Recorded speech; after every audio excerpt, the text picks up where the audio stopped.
Welcome to this explainer. Picture this. It's 1518. You're standing in the bustling, kind of grimy streets of medieval Europe. We're not talking about kings or epic battles today. No, we're diving into a dark, cinematic mystery that struck literally out of nowhere. It's a terrifying, bizarre phenomenon that has had doctors, historians, and psychologists scratching their heads for over 5 centuries.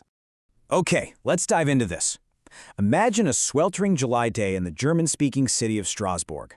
A housewife, Frau Trofea, steps out of her front door into the narrow, unpaved streets. But she's not running errands. Out of nowhere, she just begins to dance. And we're not talking about a little sway to the music. She throws herself into this frantic, relentless rhythm to a tune that literally no one else can hear. People are chuckling at first, right? But then she dances all day. She collapses for a few restless hours of sleep, wakes up, and starts dancing again until her feet are literally bruised and bleeding. It was an agonizing marathon driven by an uncontrollable urge. Now, if it had just been her, history probably would have forgotten the whole thing. But then, this terrifying ripple effect kicks in.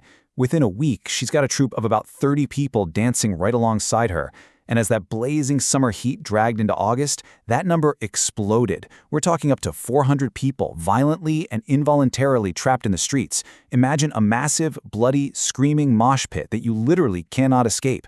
The city council was completely paralyzed. I mean, there was zero precedent for this spontaneous, apocalyptic nightmare. And we really need to get one thing straight here.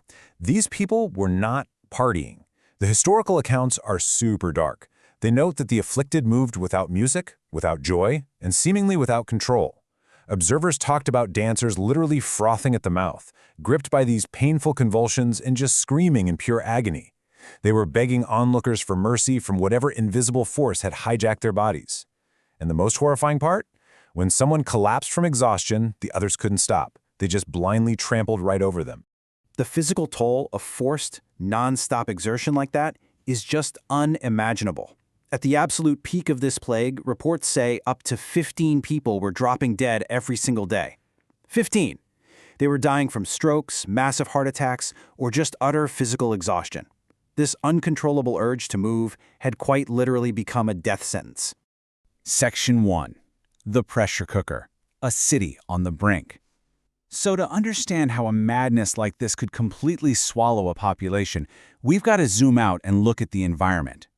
Strasbourg was a city pushed to the absolute edge. It was a psychological pressure cooker fueled by unimaginable misery and despair. And this brilliantly illustrates the relentless, crushing trauma of the era. Between 1492 and 1511, Strasbourg was slammed by 4 devastating famines. Then, in 1516, you had these crippling food price spikes, followed immediately by 1517, which was officially recorded as the bad year, a brutal famine that left the local orphanages completely overflowing. And as if starvation wasn't horrifying enough, 1518 rolls around and brings outbreaks of leprosy, smallpox, and the terrifying new arrival of syphilis. These people were traumatized, sick, and deeply terrified that God was punishing them. It was a powder keg, just waiting for a spark. Section 2. Medieval Medicine and Mayhem. Desperate cures for a deadly dance.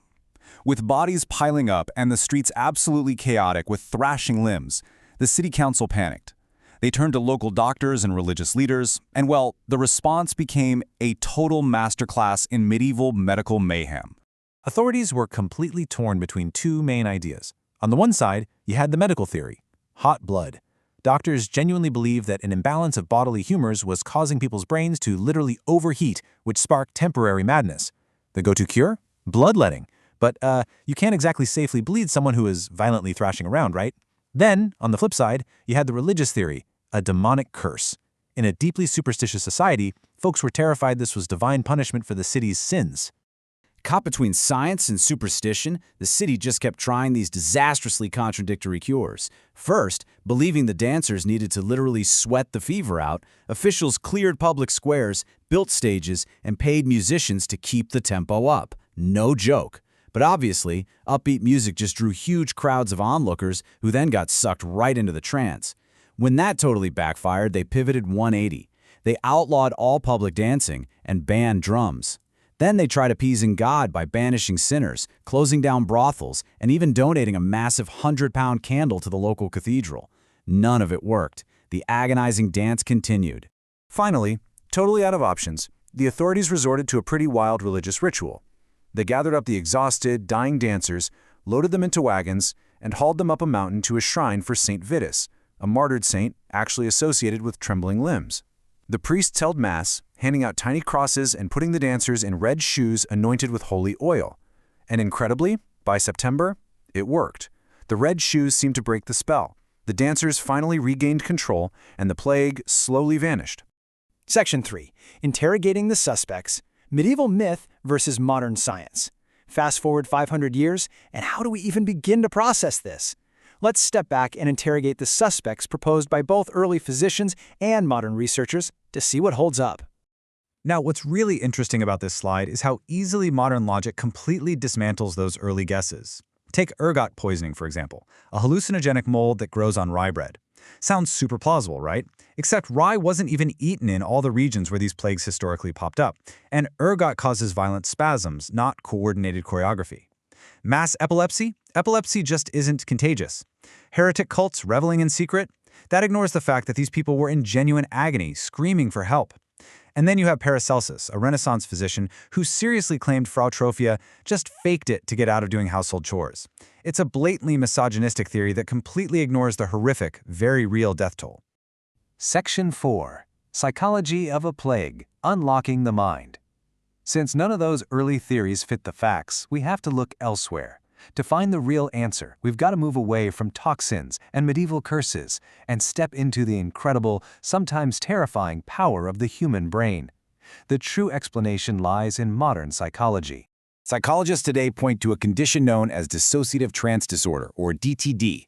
It's a state where a person's awareness dramatically narrows, and they lose their normal sense of identity and control over their own body, and it's heavily linked to extreme trauma. Brain scans of people in trances actually show activity shifting from the analytical left side of the brain to the more experiential right side, which perfectly explains why the dancers felt possessed. Crucially, during these trances, the brain releases natural opioids. That is the missing piece. It explains how starving, exhausted people could push past torn muscles and bleeding feet to dance for weeks on end. Let's move to and see how this builds into our second psychological pillar, behavioral contagion. This is basically the human tendency to subconsciously mimic a behavior you see in others, especially when you're already dealing with deep internal turmoil. We literally see it today with the spread of panic. In 1518, seeing Frau Trophea slip into this terrifying trance acted as the ultimate psychological spark in Strasbourg's powder keg. So, the crucial point is that 1518 wasn't just some random fluke. It was a perfect, deadly storm. First, you had a population enduring unbearable misery and starvation, carrying this deep cultural terror of the curse of St. Vitus. Then, you get a highly visible trigger with Frau Trophea.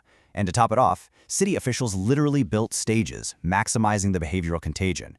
The belief was in their minds, absolutely, but the deaths were 100% real. Carting them to the mountain shrine, that provided a psychological off-ramp, a culturally accepted cure that finally allowed their minds to release the trance.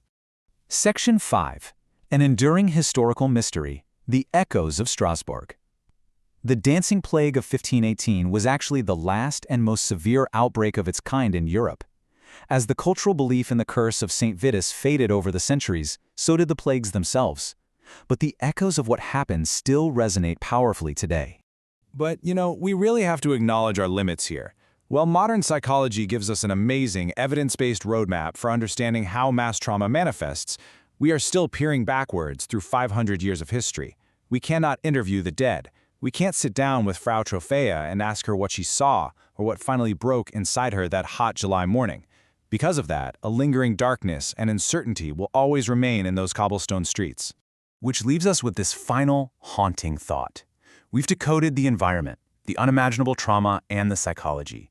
But the human mind is a vast, deeply complicated, and honestly terrifying place. Will we ever truly know what fully possessed 400 people to surrender their bodies and dance themselves to death? Thank you for joining me for this explainer.